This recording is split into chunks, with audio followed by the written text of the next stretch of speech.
Okay, so today we're going to talk about properties of waves and what that means in terms of physics.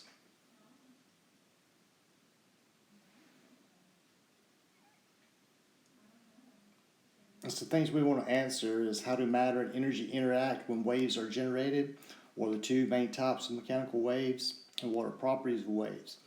As of now, you're aware of like ocean waves and everything. You think that's water that is part of the wave, but waves are actually just a transfer of energy. Water is just the medium through which uh, energy moves in an oceanic wave. All right, so waves, a definition is a disturbance that transfers energy from one place from place to place. Remember, the energy is the ability to do work. So the energy carried by a wave can lift a large ship.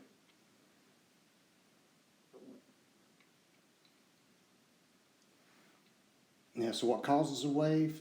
The generated wave source of energy forces the lit matter in a medium, which is a solid, liquid, or gas, to vibrate. So vibrations are repeated back and forth or up and down motion. So what causes waves are vibrations.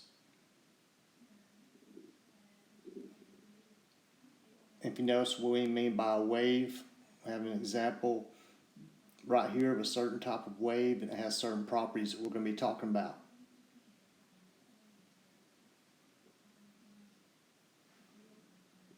So the first type of wave is a mechanical wave, and they only travel through a medium. They have to have a medium to travel through, whether it's a solid, liquid, or gas, whether it's water, or whether it's air, or through the ground, like with seismic waves that cause earthquakes. When you have sound waves that travel through air or to travel through a gas, or a wave that could travel along a rope, like through a solid medium. Those are mechanical waves. Okay, another type of wave is electromagnetic wave. And some waves can travel through empty space, such as we have X rays, visible light, microwaves, radio waves, and ultraviolet uh, waves. So, this all makes up the electromagnetic spectrum, and they do not have to have a medium to travel through. They can travel through empty space. And this is the electromagnetic spectrum, which we'll spend more time talking about next week, where you have these waves that make this up, all these different types of radiation energy, has different wavelengths and frequencies, which means it has some of them have higher energy than others. Gamma rays have the most energy, and if you move to the right, where you get to radio waves, they have the lowest amount of energy. And as you know, like X-rays also have high energy, and you know that you can't be exposed too much to X-rays; it will, hurt you. Same way ultraviolet radiation from the sun, it burn your skin. But radio waves, they have a lower energy because of their wavelength and frequency, and they don't harm you as they move through your body. Okay, there's two main types of mechanical waves. That's ones that require a medium to move through, and it's transverse and longitudinal. So if you look at A here, that is a transverse wave. And then if you look at B, that is a longitudinal wave, like with a slinky, and sound waves are also longitudinal waves. Transverse waves are waves that move through the medium at right angles to the direction the waves are traveling. Transverse means across. So as a transverse wave moves in one direction, the particles of the medium move perpendicular to the direction of the wave or across it. So you think about a wave in the ocean. If you go out in the ocean, you're going to be moving, as the waves move through, you kind of move up and down. So you're moving perpendicular to the direction of the wave.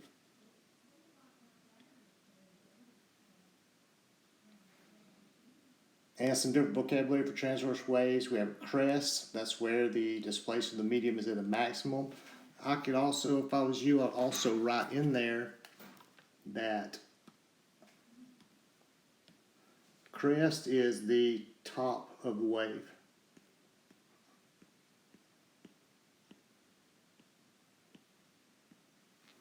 In a trough, that's where the displacement of the medium is at a minimum. That is the bottom of a wave.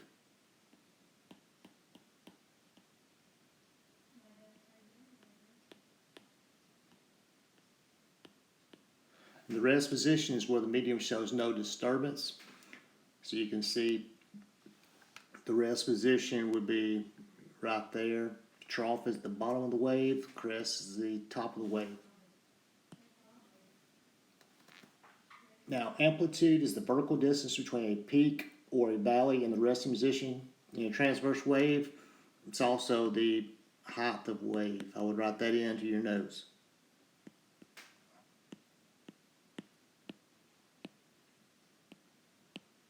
Of course, things that have a higher, waves that have a higher the amplitude, the more energy it's going to have.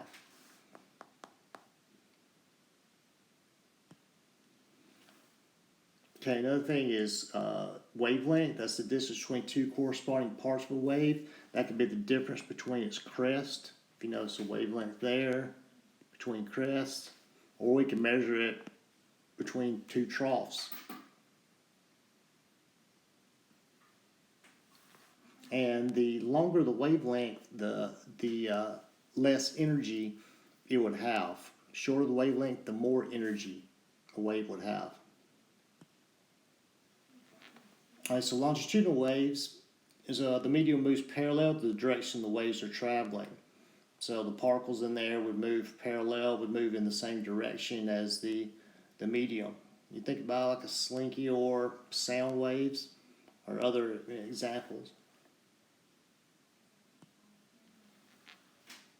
Okay, longitudinal waves, some vocabulary. Compression is where the particles are close together. So you can see that on the diagram. And then rarefaction, where the particles are spread apart.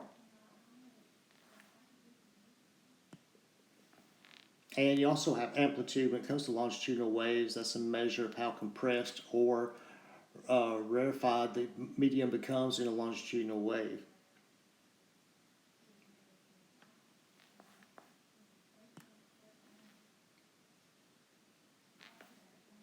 Okay, so as you go through your notes, you need to answer this question right here. Now, also you have wavelength when it comes to longitudinal waves. That's the distance between two corresponding parts of a wave.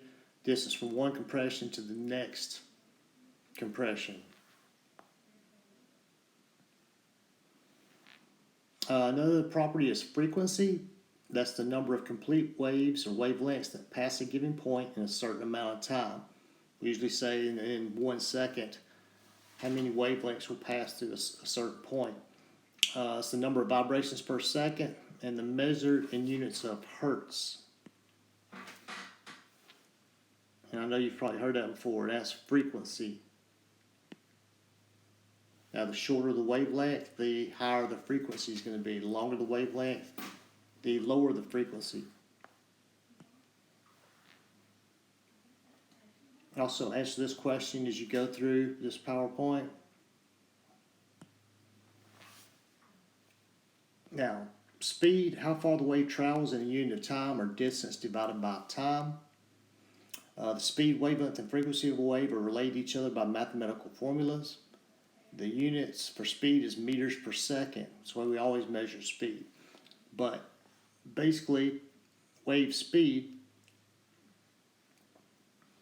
it has speed is equal to wavelength times frequency. And wavelength, the symbol we use for that is a Greek letter, lambda. So that'd be lambda times frequency. That's wave speed, which we, call velocity. And we can rearrange that equation if we solve for frequency. That's equal to velocity divided by the wavelength. And then wavelength, if we're solving for it, it equals velocity divided by the frequency. And we'll be working some problems with this in a few days with this equation. And this is an example problem of wavelength. Lake has a wavelength of 0.5 meters and a frequency of 2 hertz. To find the speed, we would just take our wavelength times frequency, 0.5 times 2, and it would give us 1 meter per second. Now, also answer this question right here as you're answering the other questions. You can do those in your notebook. And Give your best answer to these three check for understanding questions. Answer those in your notebook also.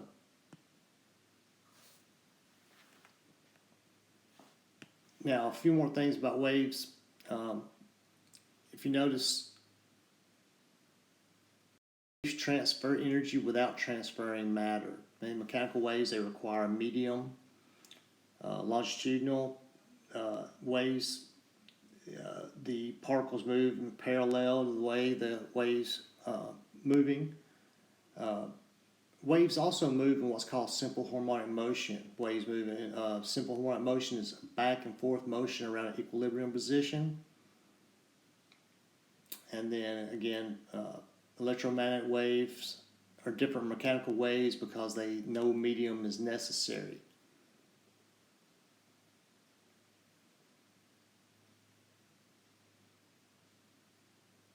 And our types of electromagnetic waves, we have radio, microwave, infrared, visible light, ultraviolet, X-ray, and gamma ray. Now we can't see these different things except visible light, and a lot of it has to do with the wavelengths are so small, we can't pick those up with our eyes. And we'll be coming back and talking more about electromagnetic waves in a few days.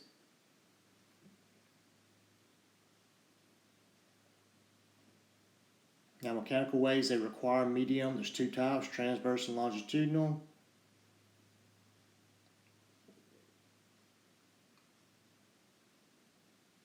Transverse waves, the particles move perpendicular.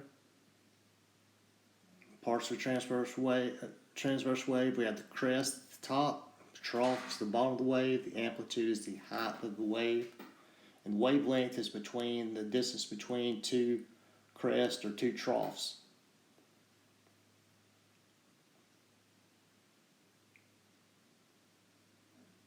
And longitudinal waves, like we said, you have wavelength, but you also have compression and rarefaction. And sound is a longitudinal mechanical wave, and we'll be talking about sound later on also.